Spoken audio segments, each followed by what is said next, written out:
pag-isipan ninyo, ano ba ang dala niya para sa bayan? 3, huwag ibenta ang boto. Ano ang mga pangako na napako?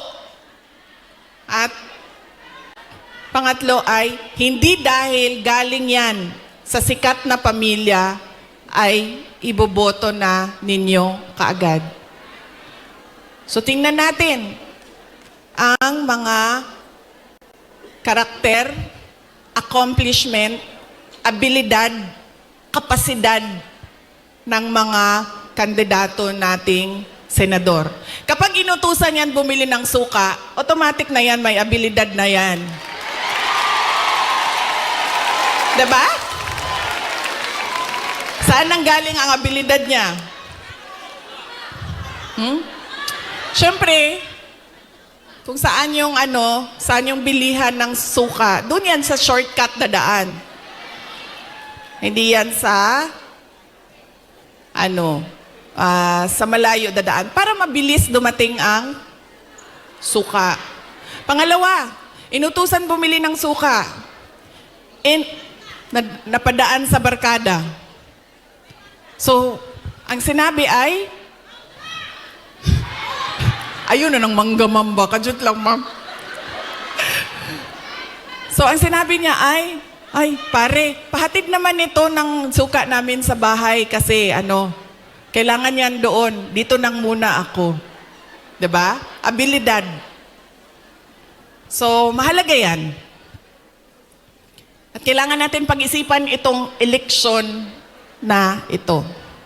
Kailangan natin baguhin ang ating pagpili ng kandidato. At mensahe ng pagbabago kung paano tayo pumili ng ating mga senador. Hindi lang senador, governor, mayor, lahat ng ating mga public officials. Ang Philippine Vice President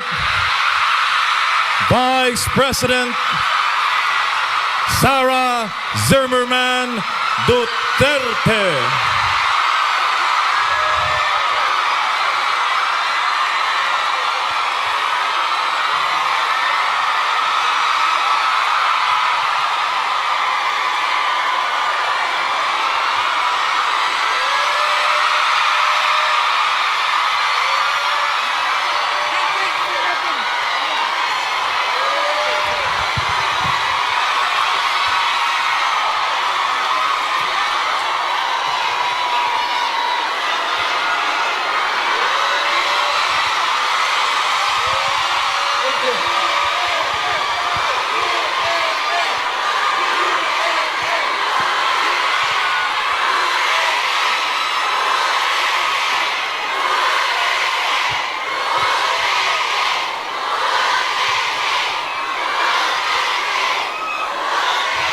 Maraming salamat.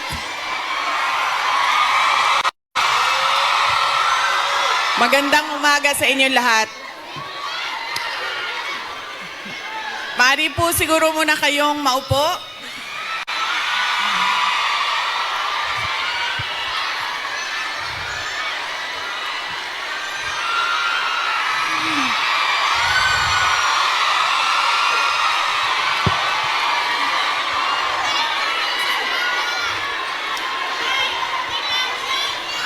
Maraming salamat. Mahal ko kayo.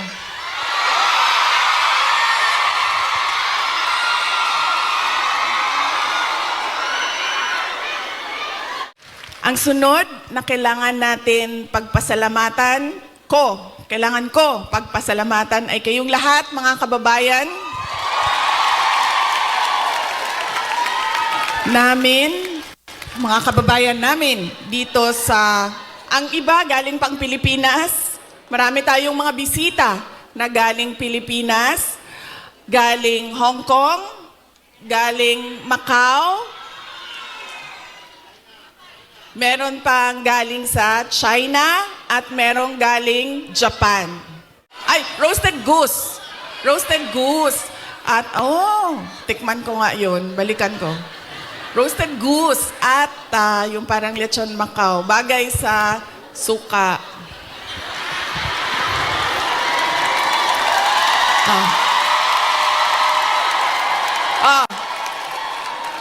Ano pa ang bagay sa suka? May oras pa ba ako? Baka bigla na lang ako paalisin dito. Ano pa ang bagay sa suka? Ang ating chorizo longganisa. Diba? Bulad. Chicharon. Mangga. Mangga at suka.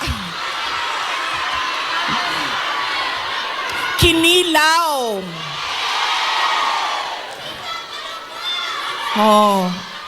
Bulad, galunggong. Yes. Diba? So, kaya tayo lahat nauutusan na bumili ng suka. Kasi lahat yan, lahat ng pagkaing masasarap, kailangan ng suka. Alam niyo, wala sa listahan ko yung speech na suka na yan. Actually, wala ko listahan ng speech ko dahil matagal ako kagabi nag-decide kung pupunta ako dito sa Thanksgiving.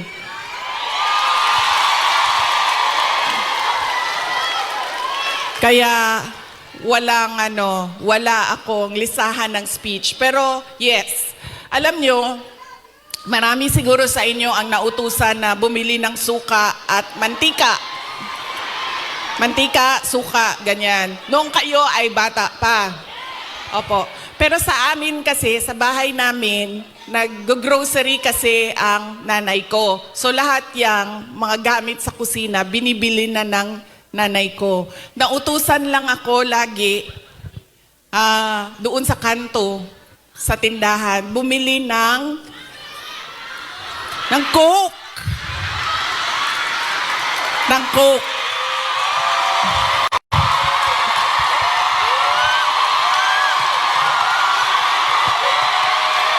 I'm sorry.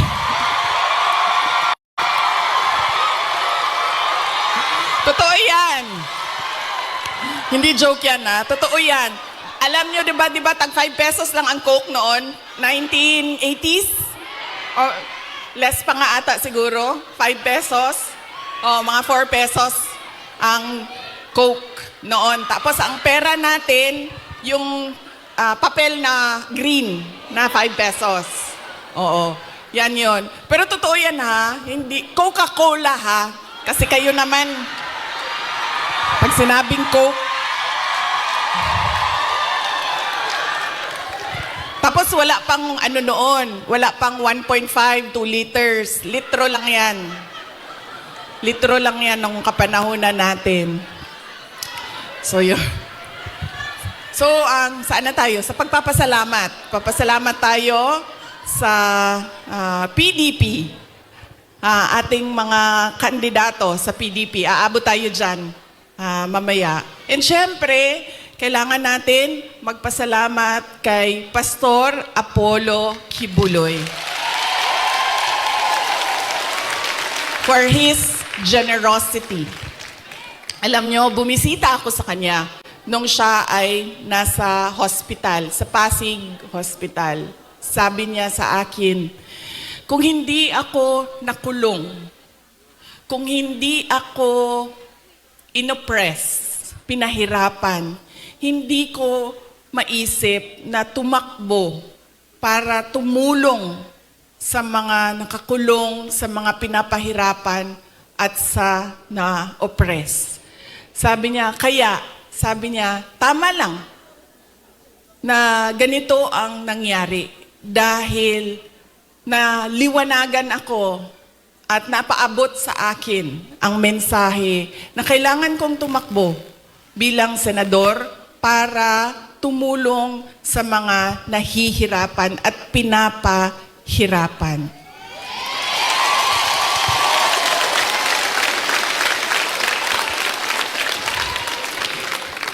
Sabi din niya sa akin, sabi niya, ikaw, kahit anuman ang sabihin nila, sabihin man nila na kasalanan mo ang lahat ng ito, Inday Sara, sabihin man nila, kasalanan mo ito dahil hindi ka tumakbong Pangulo. Pero sabi niya, ayaw na.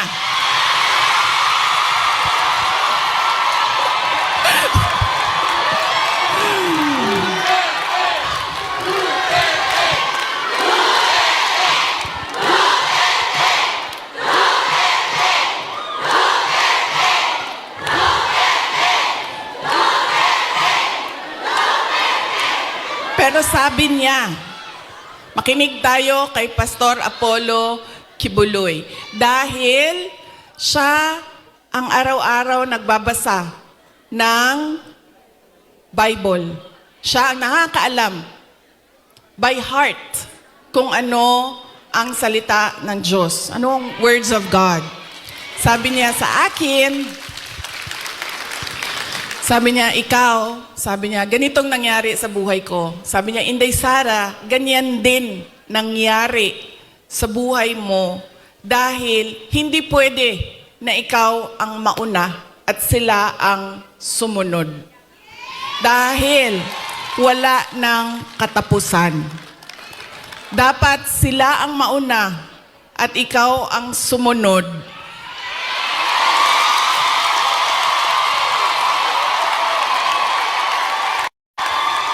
Para matigil na at hindi na paulit-ulit ang kahirapan sa ating bayan. Kaya nung sinabi niya sa akin yon, hindi na masyadong masakit. Masakit pa rin sa akin pag nakakarinig ako ng kasalanan mo yan lahat, Inday Sara. Pero iniisip ko na lang, nako, sinabihan ako ni Pastor Kibuloy, you are there, you are where you are intended to be by God. Exactly where you are.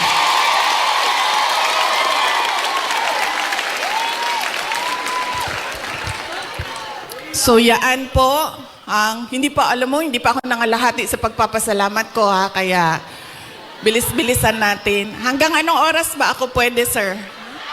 Go lang daw. Go. Ay, hindi kami pwede mag-abot ni PRD kay kasabon na pud ko oton.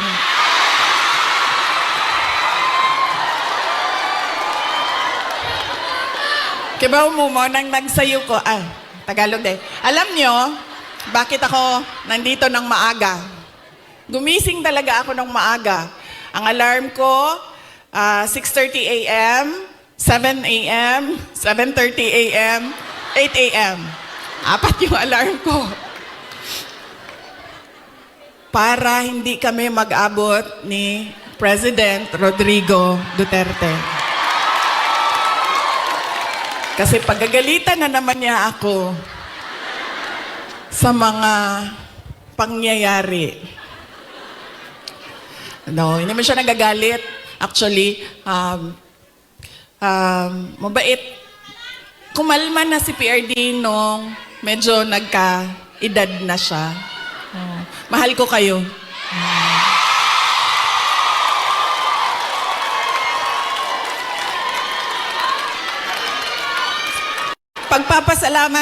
Magpapasalamat din ako. Thank you po ako. Kagabi po, merong mga kababayan natin na nasa hotel. Hotel. Kayo ba yun, ma'am? Opo. Maraming salamat sa pag-welcome ninyo sa amin doon sa hotel. Mahal ko kayo. Maraming salamat. Pero bakit, ma'am, wala kayong dala na roasted goose? I'm sorry, may dala kaming suka. Kayo, walang dalang roasted goose.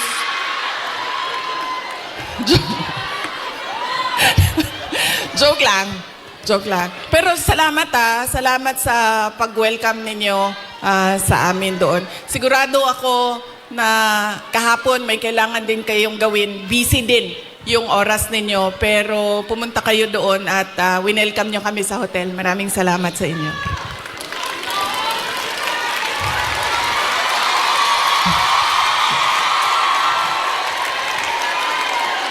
Ang sunod ko po na pagpapasalamat ay personal po sa akin. Para sa inyong lahat, mga kababayan namin dito sa China, sa Hong Kong, sa Macau, dahil noong 2016 ay nagkita-kita din tayo dito para sa pagpapasalamat, tapang at malasakit at suporta sa administrasyon ni Pangulong Duterte. Kaya papasalamat po ako dahil from 2016 hanggang 2025 ay nandyan pa rin kayo at nandito pa rin kayo para sa bayan. Maraming salamat. Sunod po ay personal pa rin ang pagpapasalamat ko sa inyong lahat, sa tulong ninyo, sa kampanya ninyo, sa suporta ninyo para sa akin at sa boto ninyo noong nakaraang halalan noong 2020.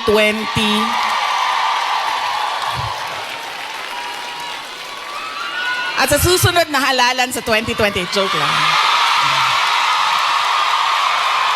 Joke. Sandali lang.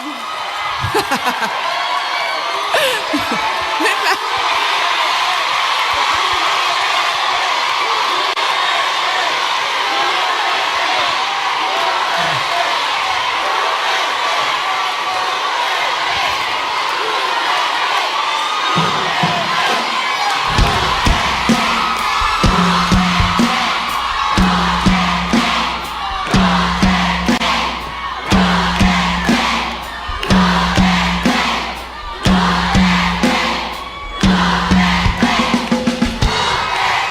Okay.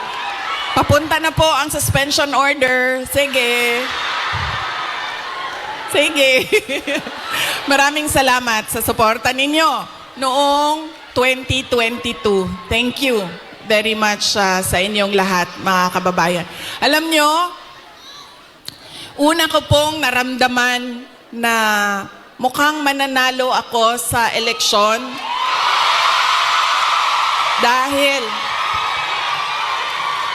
dahil nakita ko ang overseas absentee voting results. Una siyang lumabas. So nakita ko na I think 98% lahat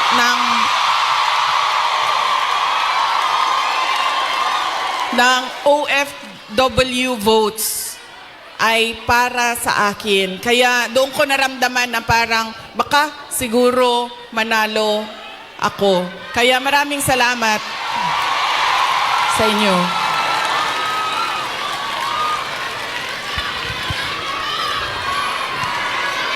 Ang susunod ko po na pagpapasalamat ay sa akin pa rin, para sa inyong lahat, sa suporta ninyo sa aking mga kasamahan, sa aming trabaho, sa programa at proyekto ng Office of the Vice President. Maraming salamat po sa inyong lahat.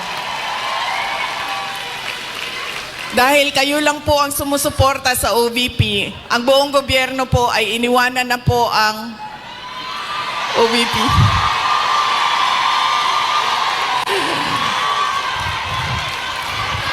Maraming salamat. At yun po mga kababayan, ang ating Vice President Sara Duterte na talaga namang dinumog at pinagkaguluhan doon sa Hong Kong. Ayan. So, ang daming mga OFWs natin na pumunta doon sa stadium, no? Punong-puno ang stadium mga kababayan at sabi nga ni VP ay yung iba ay ang galing pa po ng Macau, no?